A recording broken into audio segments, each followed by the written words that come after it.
बेनि नोजोर आरो थांखिया जाबाय मा जोंनि बिटिआर ओनसोलाव गोबां गेलेगिरि दङ बिथांमोना जाहाथे आरोबाव गोजौ थाखोआव थांबावनो हानायनि जि थुलुंगा बे थुलुंगाखौ जाहाथे मोनो आरो जोंनि बिटिआर ओनसोलाव दे थारैनो गोजोना गायसनजाबाय बेनि जोङो नेरसोनथि महरै दिन्थिनो थाखाय नैबे बरदलै ट्रफिखौ जों गिबि खेबनि थाखाय जोंनि बड'लेण्ड ओनसोलाव जों खुंनाय जादों।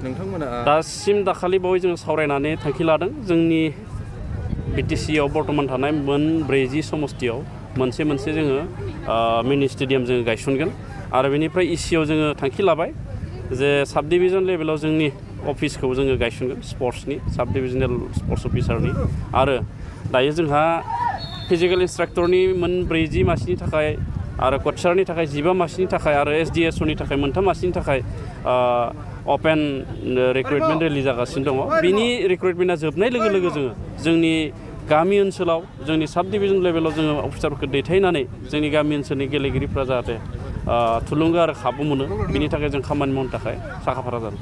बेनि उद्देश्यआ जाबाय मा जोङो सरकार दानायनि उनाव गिबि खेबनि थाखाय जोङो रिक्रुइटमेन्टखौ जोङो खालामदों। बेनि अनगायैबो जोङो गुबुन डिपार्टमेन्टआवबो जोंहा मासिया लांदां जानानै दङ बेफोरखौबो जोङो थिसनगोन।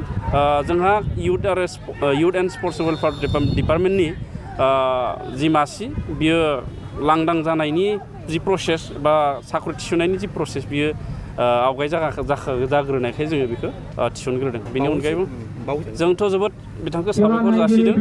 बिथाङा जोंनि बर'फोरनिल' नङा सारा सा सानजा भारतनि थाखाय बिथाङा सासे गोग्गानाय आरो बिथांनि गेजेरजोंनो जोंनि ओनसोल जोंनि हारि जोंनि सा सानजा भारतआ मुंदांखा जादों। आं बिथांखौ जोंनि बिटिआर हालामनिफ्राय बिटिआर हालामनि स्पर्ट्स एन्ड इउथ वेलफेयार डिपार्टमेन्टनि जानानै रोजा रोजा साबायखर जासियो।